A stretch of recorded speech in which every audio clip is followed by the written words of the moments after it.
మీ అబ్బాయిలకి పెళ్లి సంబంధాలు రావటం లేదా? వచ్చిన సంబంధాలు చేజారిపోతున్నాయా? అయితే జ్యోతిష్య శాస్త్రంలో అత్యంత ప్రభావవంతమైన 3 ప్రత్యేక పరిహారాలు. మొదటిది శుక్రవారం నాడు లక్ష్మీదేవి లేదా లక్ష్మీనారాయణ స్వామి గుడికి వెళ్లి నమస్కరించుకోవాలి. తెల్లటి ఆవుకు కొద్దిగా తీపి పదార్థం అనగా పరమాన్నం లేదా బెల్లం మొక్క తినిపించాలి. వీలైతే శుక్రవారం రోజు తెల్లటి బట్టలు ధరించడం లేదా తెల్లటి వస్తువులను బియ్యం, పాలు ఇత్యాదివి దానం చేయడం. రెండవది, ప్రతిరోజు ఉదయం స్నానం చేసిన తర్వాత దుర్గాదేవి ఫోటో ముందు నెయ్యి దీపం వెలిగించి ఈ మంత్రాన్ని కనీసం 21 లేదా 108 సార్లు భక్తితో పఠించాలి. పత్నీం మనోరమాం దేహి మనోవృత్తానుసారిణీం తారిణీం దుర్గ సంసార సాగరస్య కులోద్భవాం.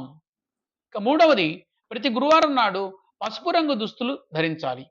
విష్ణుమూర్తి దేవాలయానికి వెళ్ళి దర్శనం చేసుకొని కుదిరితే గురువారం రోజు అరటి చెట్టుకు నీరు పోసి పసుపు కుంకుమలతో పూజించి నెయ్యి దీపం వెలిగించాలి. ఆ రోజు ఉప్పు లేని ఆహార పదార్థం లేదా పసుపు రంగు ఆహార పదార్థాలు, శనగపప్పు ప్రసాదం వంటివి తీసుకోవడం ఉత్తమం. శుభమస్తు.